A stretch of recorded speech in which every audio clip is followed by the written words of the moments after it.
희망의 복음 세 번째 시간입니다. 내 고집을 발견하게 하신다라는 제목으로 하나님 말씀 증거하겠습니다. 예레미야가 북쪽에서 침입이 있을 것이다. 바벨론의 침공이 너희를 멸망시킬 것이다 외쳤지만 평안하다 평안하다 말하면서 나라에 아무 일이 없을 것이다.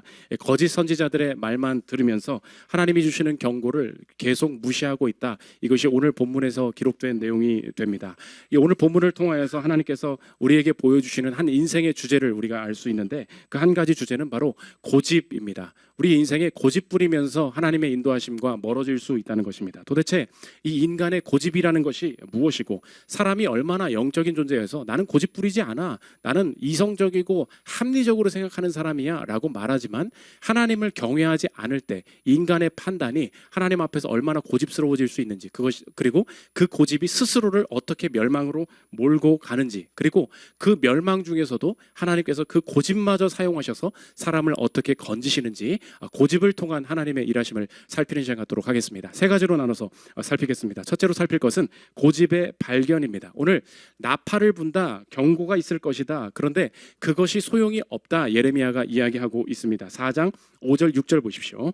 너희는 유다에 선포하며 예루살렘에 공포하여 이르기를 이 땅에서 나팔을 불라 하며 또 크게 외쳐 이르기를 너희는 모이라 우리가 견고한 성으로 들어가자 하고 시온을 향하여 깃발을 세우라 도피하라 지체하지 말라 내가 북방에서 재난과 큰 멸망을 가져오리라. 지금 경고하고 있습니다. 깃발을 세워라, 나팔을 불어라. 원래 적은 경고 없이 쳐들어와야 됩니다. 그런데 경고가 있습니다. 지금 북방에서 북쪽의 도로를 타고 바벨론이 온다 말씀드리지 않았습니까? 경고하시는 이유가 무엇입니까? 하나님이 이 백성 건지시려고, 정말로 그냥 멸망시키고자 하셨다면 경고 없이 쳐들어 오셨을 것입니다. 그런데 먼저 경고하고 계신 거예요. 살리려고, 회개하라고 주님이 경고 주셨습니다. 그런데 소용이 없다. 왜 그러냐? 이 시대에 이미 거짓 선지자들의 말을 믿고 거기에 다 놀아나고 있었다. 이 나라가 평안하다 평안하다 말하는 그 말에 온전히 사람들이 동요되어서 거짓 선지자 말을 쫓고 있었다. 6장 14절 보십시오. 그들이 내 백성의 상처를 가볍게 여기면서 말하기를 평강하다 평강하다 하나 평강이 없도다. 그 당시에 거짓 선지자들이 평안하다 말았는데 그 백성들이 그걸 믿고 맞아, 하나님께서 우리에게 평안 주실 거야, 맞아, 이게 하나님께서 주신 말씀이야, 이렇게 믿기 시작했다는 것입니다. 결론적으로 지금 예레미야가 너무 공포에 떨면서 하나님의 무서움을 느끼고 있습니다. 오늘 그게 핵심인데 오늘 예레미야가 뭐라고 하나냐? 하나님 너무 무섭다는 거예요. 하나님 너무 두려운 분이라는 것입니다. 왜 그러냐? 지금 거짓 선지자가 다른 말을 하고 있습니다. 자신들이 하나님의 말씀이라고 하면서 평안하다 평안하다 말합니다. 그러면 사람이 분별할 수 있도록 저것은 거짓이다, 내 말이 진리다, 사람에게 분별력을 주시고 이 거짓을 피할 수 있도록 하나님께서 말씀해 주셔야 되는데 사람들이 하나님 앞에 응답받았어, 하나님이 내 인생 지키실 거래, 하나님이 내 사업체 지키실 거래, 거짓을 진리처럼 믿게 만들어 버리신다는 거예요. 하나님이 어떤 방식으로 이 이스라엘 백성을 심판하고 계시느냐? 거짓을 믿고 따라갈 때 그 믿음을 더하세요. 그 확신을 더하세요. 그 내가 정한 방향으로 나아갈 수 있도록 길을 열어주세요.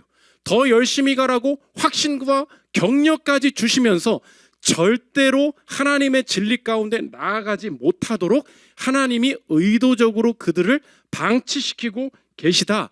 그 느낌이 들면서 너무 무섭다는 것입니다. 그러면서 예레미야가 무엇을 말하느냐? 하나님이 이스라엘을 대하시는 방식이 뭐냐? 하나님이 사람을 속이는 것처럼, 속일 정도처럼 느껴진다. 4장 10절 보십시오. 내가 이르되 슬프도소이다 주 여호와여, 주께서 진실로 이 백성과 예루살렘을 뭐래요? 크게 속이셨나이다. 이르시기를 너희에게 평강이 있으리라 하시더니 칼이 생명에 이르렀나이다. 하나님이 이 예루살렘을 크게 속이셨다. 어떻게 하나님이 예루살렘을 속일 수 있습니까? 하나님이 직접 속임수를 쓰셨다는 뜻이 절대 아니죠. 어떤 말입니까? 사람들이 하나님을 떠나다 보니까 하나님께서 무섭게 심판하시는 방식 중에 하나를 보여주고 있는 거예요. 그게 무엇입니까? 거짓 선지자가 이야기합니다. 내 인생에 어떻게 살아야 된다는 주변의 조언과 내 인생의 마음에 어떤 내 인생을 이렇게 살아야겠다는 목표, 내 인생의 의견이 생깁니다. 그런데 그 말이 하나님의 뜻이 아님에도 불구하고 사람을 어떻게 속이시느냐? 아, 이게 하나님의 뜻이 맞아. 하나님이 이렇게 가면 함께 하실 거야. 내 말이 맞다니까. 이게 하나님이 뜻인 것처럼 굳게 믿게 만들어 버리신다는 거예요. 그러면서 절대 하나님의 인도하심을 받지 못하도록 자신을 속이는 것처럼, 자신을 숨기는 것처럼 느껴질 정도로 스스로 속는 것을 자처하게 내버려 두신다. 이것이 하나님께서 자신의 백성을 대하시는 방법이다. 오늘 성경이 그것을 보여주고 있다는 것입니다. 그러다가 마지막에 느껴지는 거예요. 칼이 내 생명에 이르렀다. 무슨 뜻입니까? 칼이 없는 줄 알았는데 칼이 내 목구멍까지 와 있다. 오늘 원문에 그런 뜻이에요. 지금 이 본문을 누가 읽고 있는가 이것을 알아야 되는데, 오늘 생각해 보십시오. 북쪽에서 바벨론이 쳐들어와서 멸망하게 될 것이다. 경고를 실컷 했어요. 그런데 듣지 않았다. 이 본문이 쓰여 있습니다. 이 본문의 1차 독자가 누구입니까? 이미 유다가 망해서 포로로 끌려간 자들이 이걸 보고 있는 거예요. 그럼 무엇이라고 느끼겠어요? 하나님께서 경고하셨어요? 안 하셨어요? 진작에 다 하셨어요. 그런데 내 인생이 어떻게 됐어요? 이미 경고대로 다 망해버렸어요. 이미 망한 상태에서 지금 이 글을 읽고 있다는 것입니다. 그러면 이 글을 읽을 때 무슨 느낌이 나겠어요? 아, 이거 내 고집이었구나. 하나님께서 내 고집대로 그대로 살게 내버려 두셨구나. 이거 하나님 뜻이라고 생각하고 내가 달려왔는데 왜 하나님께서 내 인생에 이걸 깨닫지 못하게 하셨을까? 알고 보니 하나님께서 내 고집을 직접 내 눈으로 보게 하시려고, 내 고집이 얼마나 득실득실한지 스스로 깨닫게 하시려고 하나님께서 여기까지 인도해 오셨구나. 이것을 깨닫게 만드신다는 것입니다. 그러므로 하나님께서 저와 여러분이 온전히 꺾이게 하시고 온전히 회개하여 하나님 앞에 돌아오게 하실 때 하나님이 우리의 삶을 인도하시는 방법을 오늘 보여주고 있는데, 정리하면 오늘 제목과 같다는 것입니다. 내 고집을 발견하게 하신다는 거예요. 하나님이 내가 스스로, 사람은 내가 고집 부르고 있는지 모릅니다. 저 사람이 고집이 꼭 꺾여야지 내가 지금 하나님의 뜻을 잘 따르고 있다고 생각해요. 내 스스로를 기만하면서까지 그렇게 살고 있기 때문에 하나님께서 내 고집을 스스로 발견하게 하시기 위해서 먼저 하시는 일이 무엇이냐? 내 고집이 그대로 굳어지게 만드세요. 내 고집이 강해지게 만드세요. 내 고집대로 행할 수 있도록 길을 열어주세요. 하나님이 내 길을 막지 않으세요. 그 길로 갈 수 있게 만들어 버리신다는 거예요. 왜 그렇습니까? 경고해봐야 소용없기 때문에 그래요. 내 고집을 스스로 고집이라고 인정을 못할 때 끝까지 내가 믿고 있는 고집을 진행시켜 주신다는 것입니다. 그럴 때 마지막에 알게 돼요. 마지막에 결국은 이게 내 고집이었구나. 나중에 발견하게 하신다는 것입니다. 자녀를 키웁니다. 내 자녀 한 가지 목표밖에 없어요. 하나님도 좋지만 하나님보다는 지금 공부가 중요해. 공부 잘 시키면 되지. 목표를 정했습니다. 그러면 하나님이 원래 치셔야 되잖아요. 너 공부가 먼저냐? 하나님에 대한 신앙이 먼저지. 이렇게 말씀하시고 성적이 떨어지게 돼야 되는데 이상해요. 하나님이 길을 열어주십니다. 자녀 공부시키려고 마음 먹었더니 이상해요. 애가 공부를 하겠대. 공부를 너무 열심히 하기 시작합니다. 성적이 오르기 시작해요. 심지어 이 애가 스스로 말해요. 온라인 예배만 드리겠다고, 나중에 하겠다고. 근데 하나님이 꺾으셔야 되는데 그렇지 않아요. 성적이 너무 오르니까 부모도 어쩔 수가 없는 거예요. 그래, 주님이 이 길을 여시나 보다. 하나님께서 하시는 일이 뭐냐? 그 고집대로 그냥 가게 하십니다. 그러면서 하나님께서 깨닫게 하시는 게 뭐냐? 맞아, 공부를 원하지. 공부의 길을 열어줄게. 하나님은 그것보다는 2등 되기를 원하지. 내가 원하는 대로 해줄게. 그 원하는 대로 사는 결과를 한번 느껴보는 수밖에 없겠구나. 하나님은 너의 자녀에게 언제나 영원히 2등 되게 만들어줄게. 그 인생을 겪는다는 거예요. 그때 알아요. 내 인생은 하나님 의지하여 공부시켰을 뿐이에요. 나중에 알게 됩니다. 그게 내 고집이었다는 거. 하나님 앞에 고집 부리다가 공부가 전부인 인생을 그냥 내 눈으로 본다. 그게 우리 교회 50대 60대에 다 키우신 자녀들을 향한 기도 제목의 전부예요. 내 인생이 고집이었구나. 내가 지금 돈 가지고 욕심내고 있습니다. 하나님 앞에 재정적인 부분에서 순종을 안 해요. 그럼 꺾여야 될 거 아니에요. 근데 하나님이 내 인생 경고로 안 된다는 걸 아십니다. 그럴 때 돈을 가져가셔야 될 거 아니에요. 안 가져가세요. 하나님이 어떻게 하시냐? 난 돈 벌겠습니다. 돈의 문을 열어주세요. 열심히 돈 벌어라. 그래, 네 마음대로 헌금하지 말고 네 마음대로 모아봐라. 되게 잘 돼요. 코인도 잘 돼요. 주식도 잘 돼요. 사는 것마다 오르기 시작합니다. 하나님께서 그 쭉 나가게 하시면서 내 인생에 깨닫게 하시는 게 뭐냐? 평생에 너의 인생은 돈이 쥐고 흔드는 인생으로 만들어 줄게. 하나님이 그 고집 스스로 보게 만드실 때까지 그냥 쭉 이끌고 나가신다는 것입니다. 조폭 생활을 했던 한 형제님이 계십니다. 평생에 싸움박질하고 술 마시고 몸에 그림 그리고 열심히 살아가셨어요. 이분이 언제 회개하시게 되었느냐? 자기 동생까지, 남동생까지 패면서 자랐다는 거예요. 근데 이 조폭 생활을 끝까지 해나가면서 이 조폭 생활의 말로가 무엇인가, 이 조폭 생활의 죽음과 같은 어둠이 무엇인가를 다 깨닫고 난 다음에 하나님께서 그 삶을 통해서 메시지를 주시는데, 동생 불러서 패던 대로 3시간을 때리면서 팼다는 거예요. 맨날 동생은 맞으면서 이 형은 왜 자꾸 날 패나? 그러니까 집안이 풍비박산이 나겠죠. 근데 이 조폭 생활을 마무리하는 이 형이 마지막으로 동생한테 이야기를 하는 거예요. 너 내가 때릴 테 너 더 맞기 싫으면 한마디만 잘 들어.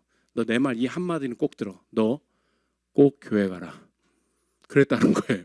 왜 교회 가냐? 내 인생 이렇게 살아보니 동생 운명마저 보이더라는 거예요. 너도 몸에 그림 그리고 너도 똑같이 조폭 생활하는 게 뻔히 보이는데, 하나님께서 이 조폭의 입술을 통하여서 이 동생에게 말씀하게 하시는, 이 고집이 언제 꺾이냐? 내 조폭 생활 다 끝나게 하시면서 메시지를 주시더라는 거예요. 내 인생 이 고집대로 그대로 가게 하세요. 그때 내 인생의 마지막에 진짜 메시지가 나와요. 내 인생 내 고집이었구나. 그때 내 동생을 오히려 살리게 되었다는 것입니다. 능력주의를 신봉하는 사람이 있었습니다. 이 세상 어떻게 사는지 알아? 열심히 공부하고 돈 벌면 언제나 길이 열릴 수밖에 없는 거야. 사람들 왜 가난해지는지 알아? 능력 없고 공부 안 하고 열심히 안 사니까 저러는 거야. 성실과 능력으로 자신을 무장하면서 커리어를 살아가는 사람이 있었습니다. 정말 잘 나갔어요. 하나님이 그 길을 막지 않으십니다. 그렇게 쭉 살아오다가 하나님이 마지막에 그 사람의 인생을 바꾸시더라고요. 자녀를 낳았는데 지적으로 부족한 자녀를 맞이하게 되었습니다. 내 인생, 능력으로 인생을 개척해 나갈 수 있다고, 세상을 살아남을 수 있다고 자부하는 사람이었어요. 그 능력으로 이길 수 있다는 한복판에서 자신의 그 앞가림마저 못하는 자녀를 키우면서 생각하게 됩니다. 이 자녀에게 능력으로 되는 것이 아니구나. 그때 자신의 능력주의를 깨시는 거예요. 내가 하나님을 의지하면서 능력을 기른다고 생각했지만 실제로 내가 고집 부리고 있었던 것은 내가 열심히 하면 뭐든지 다 해결할 수 있어. 그 마지막 고집 그대로 가게 하시면서 깨뜨리신다는 거예요. 거대 기업들, 부자들, 돈 버는 기업들 다 비리를 뿌리 뽑아야 된다고 하면서 나는 젊은 활동하겠다고 하면서 시민단체에서 열심히 활동하신 그 자매님을 제가 만나본 적이 있습니다. 이분 부자를 극악적으로 싫어했어요. 부자들은 다 때려잡아야 된다는 분이었어요. 그런데 하나님이 그 길을 많이 열어주셨어요. 그대로 시민단체 활동 많이 할 수 있도록 많이 열어주셨습니다. 그분이 나중에 와서 저한테 고백하는 게 뭐냐? 목사님, 제가 하나님께로 갔어야 되는데 여기에 가면 살 수 있겠다. 가장 크게 대인 것이 무엇이냐? 저기에 악이 있기 때문에 나는 여기로 가면 살 수 있겠다. 내가 하나님께로 가지 않았다는 거예요. 그 단체 안에서 경험한 것이 무엇이냐? 그 시민단체 안에 내가 비판했던 똑같은 악, 똑같은 비리가 그대로 있음을 알게 되었다는 거예요. 저렇게 돈 많은 사람들이 돈을 나누지 않는다라고 비판하면서 자랐는데 내 위에 내 상사가 똑같이 나한테 돈 안 주고 똑같이 자기 돈 빼먹고 비난은 비난대로 하는데 후원은 그 사람들한테 받는 것을 보면서 똑같은 것이구나. 그때 내 인생의 허망함을 느꼈다는 거예요. 그때 깨지는 것이 무엇입니까? 하나님이 그냥 하나님 떠나서 살면 고집대로 그냥 살게 하신다는 거예요. 왜요? 경고로 되지 않기 때문에. 내 스스로 고집을 발견하게 하시기 위해서는 어떻게 해야 돼요? 고집이 강해져야 돼요. 고집이 커져야 돼요. 하나님의 인도하시는 여정 중에 그게 있다는 것입니다. 그러므로 저 여러분 한번 생각해 보십시오. 경고적으로 이렇게 적용할 수 있습니다. 저 여러분, 오늘 하나님 앞에 검증되지 못한 목표, 검증되지 않은 의지, 검증되지 않은 주변의 의견, 메시지들이 있지 않습니까? 그것은 나를 더 긴 방황으로 몰고 갈 수밖에 없다는 것입니다. 오늘 주변에서 이야기 듣죠. 이렇게 살면 될 거야. 너의 인생에 이렇게 목표로 삼아봐. 내가 오늘 새해 목표로 삼은 거 있지 않습니까? 이렇게 살면 안 망해. 이렇게만 갈 거야. 그거 하나님 앞에 검증되지 않은 목표일 때 하나님께서 그대로 가게 하세요. 왜요? 그게 고집임을 알아야 되니까. 하나님이 오늘 그냥 그렇게 살아라? 열어주시는 상황이 있다면 오히려 한번 생각해 보십시오. 이상하다. 뭐 이렇게 막 확신도 들어요. 막 주님 응답 같아요. 길이 열려요. 한번 생각해 보십시오. 이거 맞나? 하나님이 오히려 내 고집 바라보게 하시는 경우가 있다는 것입니다. 내가 이성적으로 이게 맞다고 생각하죠. 사람이 하나님 떠나면 내 판단이 얼마나 내 인생에 흐릿해질 수 있는지 긍정적으로 표현하면 내가 하나님을 경외할 때 그러면 변화되는 긍정적인 변화는 무엇이냐? 내가 믿고 확신하는 바에 대한 겸손이 시작된다는 거예요. 오늘 여러분의 신앙생활을 하는데 신앙의 확신이 커져요. 근데 삶의 고집도 세져요. 이거 잘못 가고 있는 거라는 것입니다. 신앙이 커질수록, 신앙의 확신이 커질수록 내 인생의 목표와 내 인생의 방향에 대해서 함께 생기는 것은 무엇이냐? 유동성이에요. 겸손이에요. 이 길이 맞나? 아닐 수도 있지. 내 패턴이 부드러워지고 있습니까? 신앙의 확신이 있다 보니까 이게 맞다니까. 나만 따라오라니까. 고집과 아집이 훨씬 커지고 있습니까? 제가 목회할 때도 주변에서 수많은 의견이 있었어요. 목회 이렇게 해야 된다. 이렇게 성도들 살아야 된다. 배운 게 있었어요. 이렇게 해야 하나님의 뜻이다. 그런데 늘 기도했습니다. 바람직한 의견이 있다면, 하나님 원하시는 게 있다면 하나님 이 판단이 틀렸음을 알게 해 주십시오. 그런 자료를 보게 해 주십시오. 그런 책들을 만나게 해 주십시오. 큰일 날 뻔했어요. 잘못된 신학 가질 뻔했어요. 그냥 그 사람 말만 듣고 했다간 목회 망칠 뻔했어요. 훨씬 더 시간이 지날수록 생기는 게 뭐냐? 몇 년 차 지나니까 훨씬 더 잘 알아. 아니에요. 더 많이 읽어봐야 돼. 더 많은 의견을 들어봐야 돼. 유동성이 훨씬 커진다는 것입니다. 사람이 얼마나 이성적이라고 말하면서도 쓸데없는 것에 붙잡힐 수 있는지, 사람이 영적인 존재라는 것을 알 수 있는 그 체험을 어디로 가면 가장 잘 알 수 있느냐?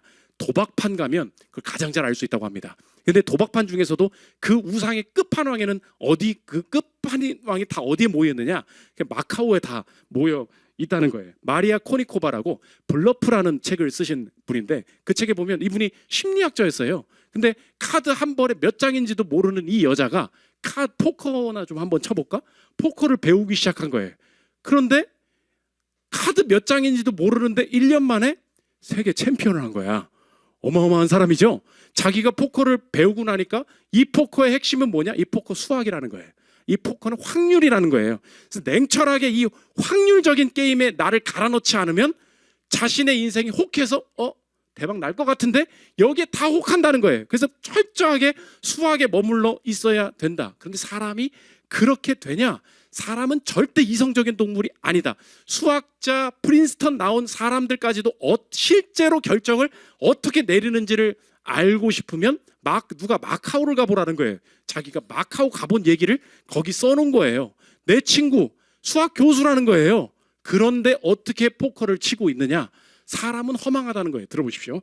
X는 친구입니다. 극도로 합리적이었다. 그는 결국 프린스턴에서 배운 수학자였다. 그래서 도박의 본질을 알았다. 그는 주위에서 벌어지는 테이블 게임의 결과를 통제할 수 없다는 사실을 알았다. 그럼에도 자신을 억제할 수 없었다. 그는 자신의 어리석음을 알면서도 거기에 굴복했다. 그 많은 학자들이 뭐 따라가냐? 이어서 들어보십시오. 색깔, 숫자, 움직임, 옷차림, 말, 길한 숫자, 부적, 길한 옷이나 보석, 모자, 선글라스, 테이블의 길한 자리, 카드를 확인하거나 베팅을 하는 길한 방법, 길한 조짐, 토템, 물건, 기호, 주문 등등. 마카오는 행운의 여신을 모시는 사원이다. 나는 믿을 수 없다는 듯 고개를 저었다. 주위의 모든 사람이 제정신이 아닌 것 같은 느낌을 떨치려 친구를 만났다. 하지만 그의 말이 더 당황스러웠다. 포커에 안팎에서 가장 수학적이고 논리적인 사람이 일부러 미신을 만든다고? 대답입니다. 들어보십시오. 그게 뇌는 운에 잘 대응하지 못하는 것 같아요. 그리고 행운이나 불운과 연계된 일들을 잘 이해하지 못해요. 그래서 그 문제를 통제하려고 하는 거예요. 최고 수준에서도 마음은 통제를 갈망하기 때문이다. 엄청 이성적이래요. 그렇게 결정 내려요? 아니에요. 사람이 하나님 떠나서 다른 것에 확 잡히면 나는 엄청 합리적이라고 느끼는데 그 길 그대로 간다는 것입니다. 포커만 문제입니까? 여러분 주변 한번 생각해 보십시오. 그렇게 똑똑한 사람이에요. 보이스피싱, 온갖 무슨 주식 투자 사기 다 당하죠. 수천씩 날리죠. 내 주변에 몇 사람씩 있지 않습니까? 가만 보면 날릴 사람이 아니에요. 왜 그래요? 사람이 그렇다는 거예요. 나는 엄청 이성적이고 결정을 내릴 수 있다고 생각하지만 하나님 경외하지 않을 때 하나님께서 주시는 최고의 무서움, 최고의 심판이 무엇이냐? 거짓의 것을 강하게 믿도록 내버려 두시는 거. 왜 그렇게 하십니까? 그래야 내가 고집 부리고 있었다는 것을 내가 인정할 수밖에 없기 때문에 하나님은 우리 인생의 그 여정을 꼭 통과하게 하신다는 것입니다. 두 번째, 고집의 수용입니다. 하나님이 내가 고집 부리고 있다는 걸 깨닫게 하기 위해서 내 인생 어떻게 이끌어 가시는가, 오늘 두 가지인데, 첫째로 고집은 선물이라는 것입니다. 상대의 고집은 나에게 선물로 주신다는 거예요. 오늘 내 고집 꺾기 위해서 하나님이 하시는 일이 뭐냐? 예레미야 입장에서 한번 생각해 보십시오. 나는 경고가 들려요. 나는 어떻게 될지가 뻔히 보여요. 그럼 예루살렘 백성들을 볼 때 어떻겠어요? 이 자식들 망하기 직전인데 왜 이러고 있나? 망해봐라 이 자식들아. 이렇게 말할 수 있겠죠. 그런데 하나님께서 예레미야에게 하실 일이 있었다는 것입니다. 예레미야가 마음을 아파합니다. 4장 19절 보십시오. 슬프고 아프다. 내 마음속이 아프고 내 마음이 답답하여 잠잠할 수 없으니 이는 나의 심령이 나팔 소리와 전쟁의 경보를 들음이로다. 패망이 연속하여 온 땅이 탈취를 당하니 나의 장막과 휘장은 갑자기 파멸되도다. 내가 저 깃발을 보며 나팔 소리 듣기를 어느 때까지 할꼬. 지금 예레미야가 이렇게 반응하지 않아요. 잘됐다 나쁜 놈들. 아주 그냥 당해봐라. 니네가 하나님 말 안 들으니까 이렇게 된 거 아니야? 이렇게 말하지 않았어요. 오늘 뭐라고 하느냐? 원문에 창자가 뒤틀린다. 배가 꼬이는 것 같다. 너무 답답하다. 하나님께서 우리 고집스러운 사람들을 왜 내 앞에 두시느냐? 내 고집 꺾게 하시기 위해서 하나님이 예레미야도 다루시고 계셨다는 것입니다. 예레미야에게 하나님께서 주신 마음이 있어요. 그게 무슨 마음이에요? 하나님 마음이에요. 하나님이 고집스러운 사람들을 어떻게 바라보시느냐? 예레미야의 마음을 바꿔주셨어요. 망해봐라. 네가 그렇게 했으니까 그렇게 망하는 거지. 정죄하고 비난하고 내 일 아니라고 생각했어요. 하나님 닮게 하시기 위해서 하나님이 이 고집을 어떻게 사용하시느냐? 하나님이 내 앞에 고집스러운 상대를 앞에 두십니다. 왜요? 그것을 통하여서 누구 보게 하시는 거예요? 내 고집 보게 하시는 거예요. 진짜 답답하지? 그거 너야. 내 인생에 나도 끊지 못하고 나도 절대 하나님 앞에 내려놓지 못하는 그 집착과 그 부분이 있습니다. 하나님이 그걸 직접 내가 그렇게 행하는지 몰라요. 그때 어떻게 하세요? 고집스러운 상대를 앞에 두세요. 그러므로 이렇게 적용할 수 있습니다. 여러분, 말 안 듣는 사람이 내 앞에 있잖아요. 말 안 듣는 사람은 하나님이 내 앞에 두신 것이다. 목사님, 그렇게 인정할 수 없습니다. 아니에요. 그 말 안 듣는 사람은 절대 팀장이 내 앞에 갖다 놓은 게 아니에요. 하나님이 그 말 안 듣는 사람 내 앞에 두게 하실 때가 있습니다. 왜요? 그때에 하나님의 답답함을 내가 비로소 느끼기 시작하기 때문에, 그때에 비로소 나의 고집은 얼마나 센가를 내 자신이 스스로 느낄 수 있기 때문에, 그러므로 그리스도인들이 이 땅을 살아갈 때 절대 하지 말아야 될 게 있어요. 하나님 뜻대로 행하지 않아서 넘어지고 악한 사람들이 넘어질 때 차차 잘 봐라. 꼴 좋네. 당해봐라. 아주 그냥 시원하다 그냥. 하나님이 그렇게 말하는 거 제일 싫어하신다. 왜? 난 널 다루고 있어. 너 왜 다른 사람 얘기해? 잠언 24장 17절 보십시오. 내 원수가 넘어질 때에 즐거워하지 말며 그가 엎드러질 때에 마음에 기뻐하지 말라. 여호와께서 이것을 보시고 기뻐하지 아니하사 그의 진노를 그에게서 옮기실까 두려우니라. 내 원수였어요. 망하니까 잘됐다. 그런 방식으로만 생각하고 있었어요. 하나님 뭐라고 하시니? 너 그런 방식으로 말하지 마. 난 너를 대하고 있어. 내가 이 부분에 있어서 고집이 꺾이지 않으면 나는 그 진노를 옮겨버릴 줄 알아. 하나님이 경고하시는 거예요. 왜요? 그 사람의 고집은 누구와 관계가 있어요? 나와 관계가 있기 때문에 그래요. 우리가 누군가에 대해서 여유로워졌다, 성숙해졌다 말할 때 저 사람 아이를 길러봐서 그래, 그런 이야기를 하는 경우가 많이 있습니다. 그러면 뭐 싱글을 미성숙한 사람들입니까? 절대 그런 뜻이 아니죠. 아이를 낳은 사람들 중에서도 그렇지 않은 사람이 있습니다. 그러나 확률적으로 아이를 낳았을 때 누군가의 실수에 대해서 관대해지고 마음을 공감할 수 있는 여력들이 커지는 경우가 있습니다. 왜 그렇습니까? 아이는 누구예요? 내 인생에 가장 고집스러운 존재이기 때문에 그래요. 아니, 나이도 어린애가 왜 어떻게 평생 나한테 기어올라요? 여러분, 그런 존재가 어디 있어요? 아무리 안 맞아도 퇴사하면 끝이죠. 아무리 선생님 싫어도 내 졸업하면 끝이죠. 평생에 내 인생에 고집 부리는 존재가 누구예요? 내 자녀잖아요. 그러니까 고집스러운 존재를 계속 대할수록 내 인생에 커지는 것이 무엇입니까? 나도 고집이 있지. 내가 하나님 앞에 고집 부리는 존재지.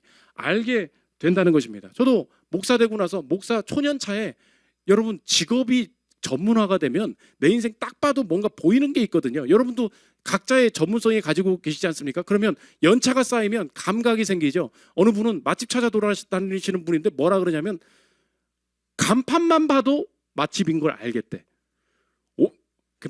헛소리 하지 마시라고. 그게 말이 되냐고. 간판만 보는데 어떻게 해보면 안 돼.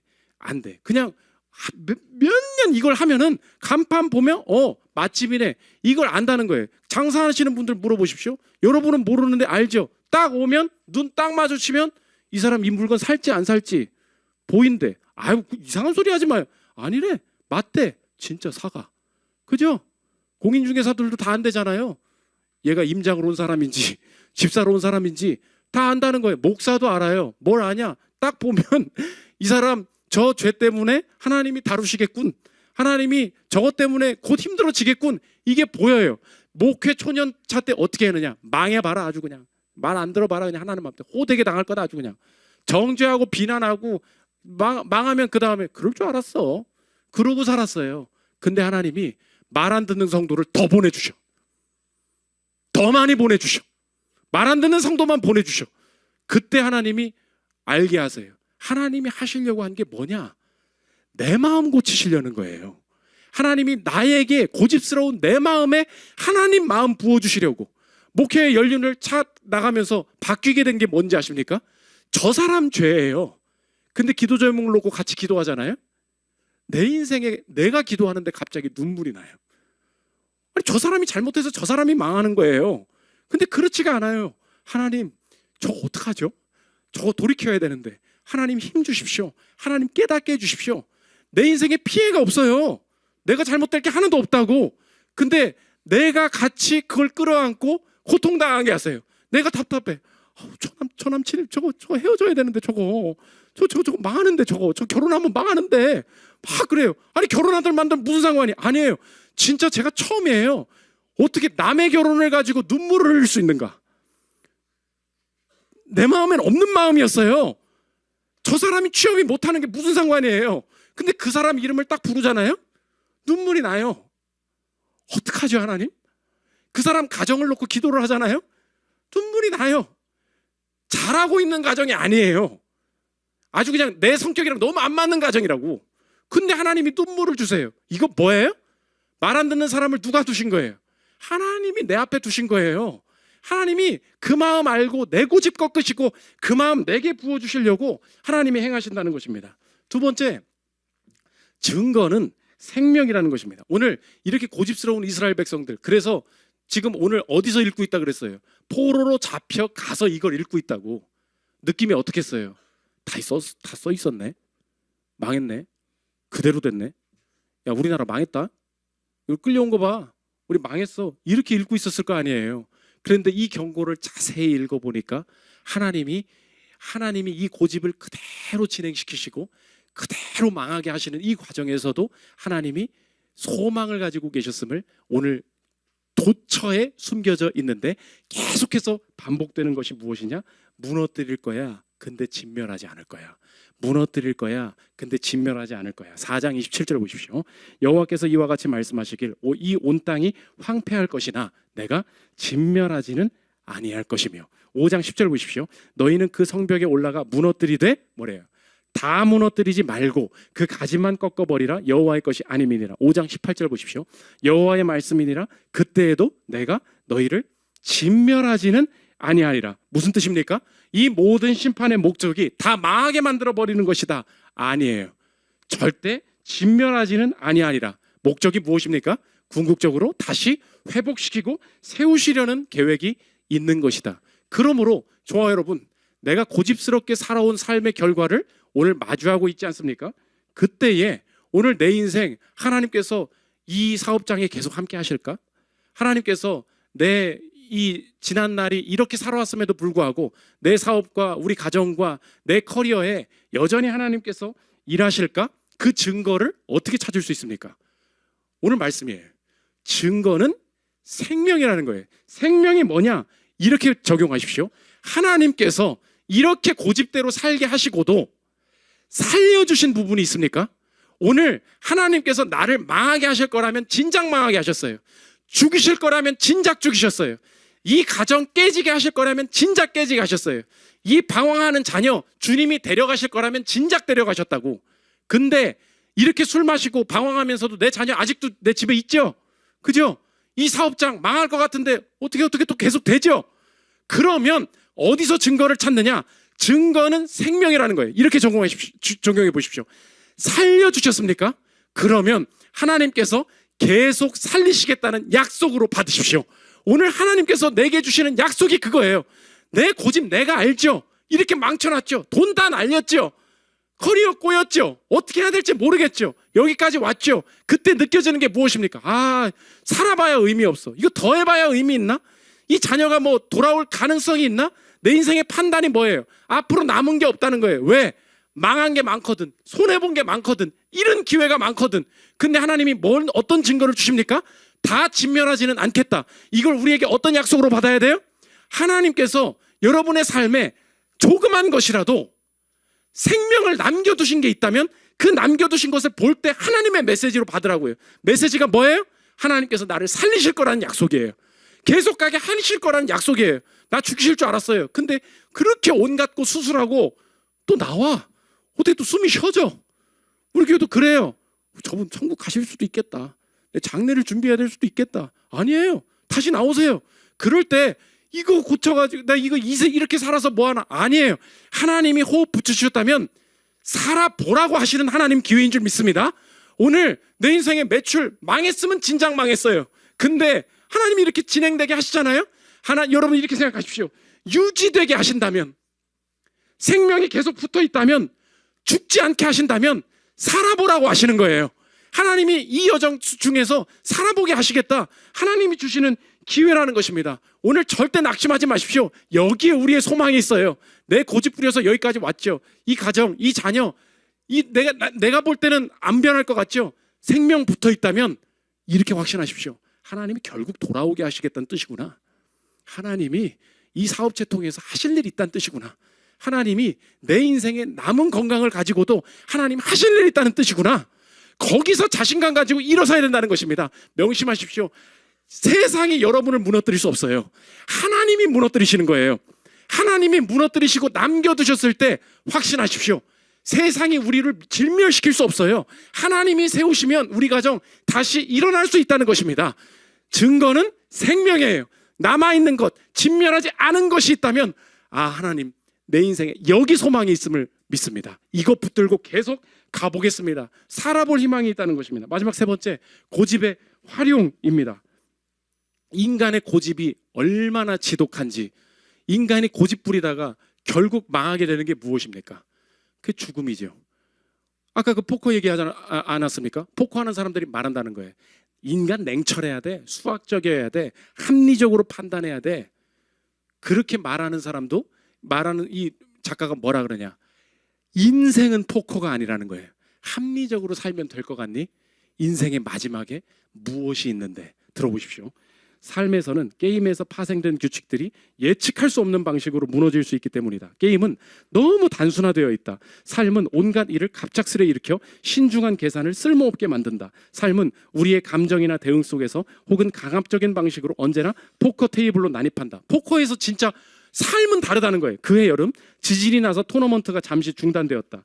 그 전해에 내가 바르셀로나에 있을 때는 테러가 일어나 카지노가 봉쇄되었다. 그 친구에게 헤어질 때 X는 우리에게 미래에 대한 계획을 말했다. 글을 많이 쓸 거야. 이제 나이가 들었고 향후 5년에서 10년을 위한 계획을 세웠어. 앞으로 10년 동안 해마다 책을 한 권씩 쓸 거야. 그것이 마지막이었다. 삶의 혼돈은 게임의 혼돈보다 훨씬 심하다. X는 죽었고 그가 쓰려던 미래의 책들은 쓰이지 않은 채로 남았다. 인생에 고집 부리다가 마지막에 경험해야 되는 것이 무엇입니까? 하나님 앞에 고집 부리다가 하나님 앞에 심판받는 죽음. 그것이 우리의 인생의 마지막이라는 거예요. 이게 고집의 결말입니다. 그런데 예수 그리스도의 이 안에 있는 자들에게는 내가 지금까지 부려온 고집마저 다르게 사용하시는 예수의 권세가 있다는 거예요. 여러분도 한번 생각해 보십시오. 예수님은 왜 죽었어요? 고집 때문에 죽었죠. 누구의 고집이었습니까? 유대인의 고집이었죠. 유대인이 뭐라고 고집 부렸죠? 예수는 메시아가 아니다. 진작에 깨달았어야 됐죠. 하나님께서 하신 일이 무엇입니까? 고집을 내버려 두셨죠. 고집대로 가게 하셨죠. 고집이 막히지 않고 끝까지 고집대로 가버리도록 내버려 두셨죠. 그 고집이 마지막에 폭발한 사건이 무엇입니까? 그 십자가죠. 하나님이 인간의 고집 때문에 하나님의 계획과 하나님의 구원이 막힐 거라고 우리는 예상하고 상대의 삶에 대해서 내 인생의 삶에 대해서도 내 고집이 얼마나 지독한지 여기엔 구원이 없을 거야. 착각이라는 거예요. 인간의 고집은 지독하지. 그런데 내 고집이 더 세. 이 고집마저 사용하셔서 하나님께서 이방인을 구원하시겠다. 유대인의 고집을 진행시키셨다. 그것을 얘기한 책이 무엇입니까? 그게 로마서죠. 로마서 11장 17절. 참 감람나무 가지에 다른 감람나무 가지가 접붙여지게 되었다. 참 감람나무의 가지가 꺾인다. 무슨 뜻이에요? 유대인이 꺾였다. 유대인이 고집 부렸다는 거예요. 유대인이 고집 부렸으니까 선한 일이 안 일어나냐? 두고 봐. 유대인이 꺾인 것 때문에 이방인이 돌아오게 되는, 나는 고집마저 사용해서 구원을 베풀 수 있는 하나님이다. 로마서 11장 17절 보십시오. 또한 가지가 얼마가 꺾이었는데 돌 감람나무인 내가 그들 중에 접붙임이 되어 참 감람나무 뿌리의 진액을 함께 받는 자가 되었은즉, 우리가 그렇게 됐다는 거예요. 그 가지들을 향하여 자랑하지 말라. 자랑할지라도 내가 뿌리를 보존하는 것이 아니요 뿌리가 너를 보존하는 것이니라. 그들도 믿지 아니하는데 머무르지 아니하면 접붙임을 받으리니 이는 그들을 접붙이실 능력이 누구에게 있대요? 하나님께 있음이라. 내가 원 돌 감람나무에서 찍힘을 받고 본성을 거슬러 좋은 감람나무에 접붙임을 받았으니 원가지인 이 사람들이야 얼마나 더 자기 감람나무에 접붙이심을 받으랴. 내 인생에 예수 그리스도를 몰랐던 존재임에도 불구하고 내 인생에 예수를 믿게 되고 오늘 영생을 소유하게 된 그 근원에 무엇이 있었냐? 사랑, 선행, 그런 거 아니었다는 거예요. 내가 오늘 이 자리에서 예수 그리스도를 구주로 고백하고 영생을 얻을 수 있는 그 출발에는 무엇이 있었습니까? 고집이 있었다는 거예요. 유대인들의 고집마저도 끝까지 진행시키고 사용하셔서 하나님께서 내 인생의 고집을 꺾고 하나님 앞에 고집 부리던 내 인생에도 구원과 영생을 주실 수 있는 분임을 믿으십니까? 그러면 고집 때문에 거저 구원 얻은 예수 그리스도의 권세 아래에서 오늘의 내 인생도 다시 해석할 수 있는 거예요. 주님, 고집 부리는 인생이었습니다. 지금도 고집 부리며 살고 있습니다. 그럼에도 불구하고 내 인생에 소망이 있는 것은 내 인생 다 망쳐놨다고 생각하지만 그 고집마저도 사용하셔서 내 인생에 영생 주신 분이 오늘도 나와 함께하고 계시니 그 권세가 아름답고 놀라운 것은 내 자녀, 우리 직원들, 내 스스로도 아무리 고집을 부릴지라도 예수 안에 엎드릴 때 이 고집마저 사용하셔서 가정과 내 삶에 선한 일이 벌어지게 될 것을 믿습니다. 이 고집을 통하여서 내 인생을 멸망시키지 않으신 분을 내가 만났으니 이제 고집 부려도 돼. 그런 삶이 아니요. 이 고집마저 품어내시면서 자신의 삶으로 살이 찢기시고 피를 흘리시면서 이 고집마저 영생으로 바꾸어 주신 분이 내 앞에 계시니 그분의 인도하심 속에서 어찌 내 고집이 꺾이지 않을 수 있겠습니까? 주님께서 내 주변 사람들의 고집 부리는 사람들을 상대하게 하실 때마다 사람들 정죄하는 것이 아니라 주님께서 내게 마음 부어주시는 줄 알고 그분의 마음 깨달아 온전히 내 고집을 끝까지 꺾어내므로 내 고집마저 사용하셔서 선한 일 행하시는 그분의 승리를 나도 경험하기를 원합니다. 오늘도 인간의 고집을 넘어서서 승리케 하시는 그분의 삶을 따라서 같이 승리를 경험하는 저와 여러분들 되시기를 기도합니다. 우리 찬양하고 기도하는 시간 갖도록 하겠습니다.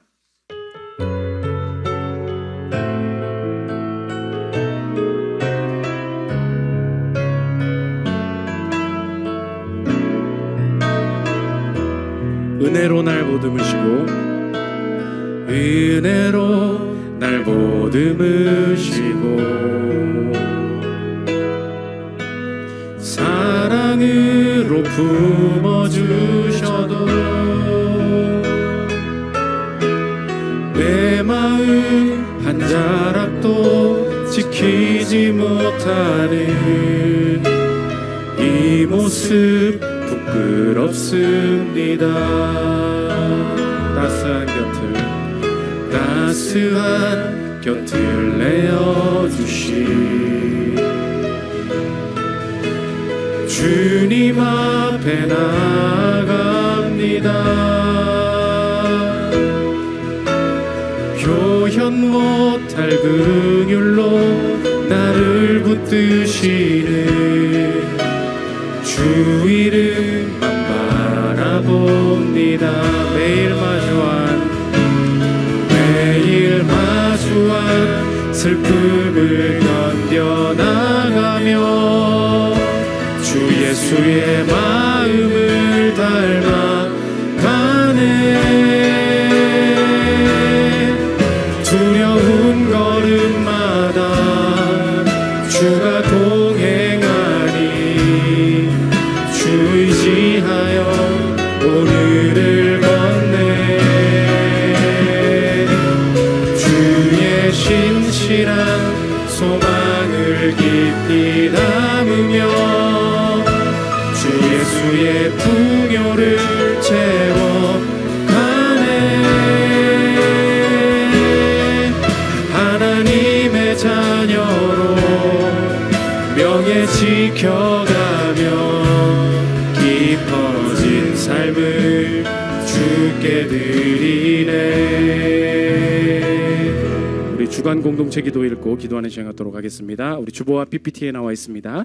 설교 요약입니다. 한 주간의 기도 제목으로 삼았으면 좋겠습니다. 함께 읽겠습니다. 시작. 고집 부리다가 거짓 선지자의 말을 믿게 되는 저주를 당하지 않게 하소서. 신앙생활을 할수록 고집도 세진다면 거짓 신앙입니다. 내가 믿고 있는 것이 거짓이라면 흔들어 주소서. 하나님을 대체하고 있다면 깨뜨려 주소서. 말 안 듣는 사람은 하나님이 만나게 하신 것입니다. 내게 주신 고집스러운 대상을 대할 때 주님의 마음을 알아가는 거룩한 과정으로 보게 하소서. 원수가 넘어질 때 즐거워하지 않는 성숙한 마음 주소서. 다 진멸하지 않으시는 하나님, 살려주셨다면 그 자체가 내게 주신 기회임을 알게 하소서. 유지하게 하신다면, 죽지 않게 하신다면 살아보라는 주님 뜻으로 알기 원합니다. 유대인의 고집마저 사용하셔서 나를 구원하신 주님, 나도 고집 꺾고 주님만 따르게 하소서. 기도 제목 놓고 기도하는 시간 갖도록 하겠습니다. 기도하겠습니다. 하나님 아버지, 우리의 인생에 하나님 고집 부릴 때에 내 인생의 고집을 발견할 수 있도록 하나님 인도하여 주시옵소서. 오늘도 하나님 아버지, 내 고집 때문에 스스로 망하지 않도록 하나님 도와주시오며,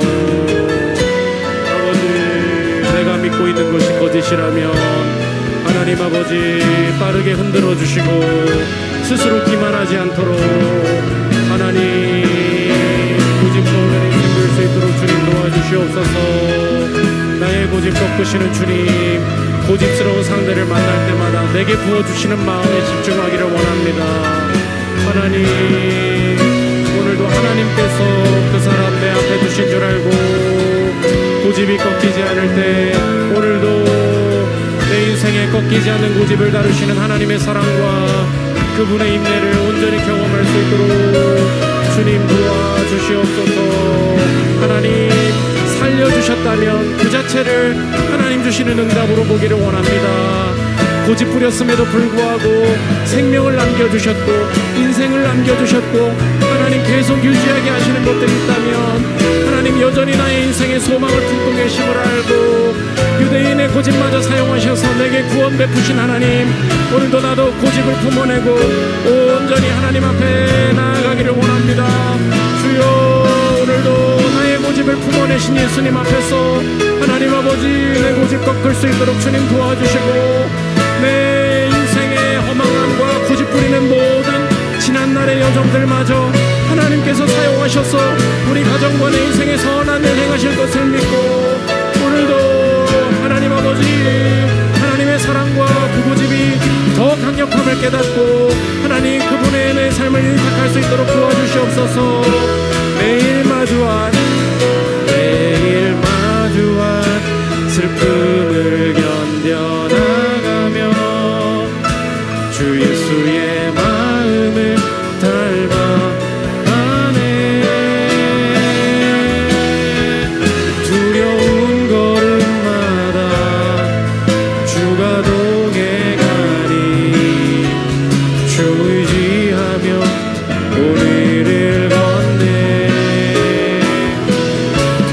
주의 신실한 소망을 깊이 담으며 주 예수의 풍요를 채워가네.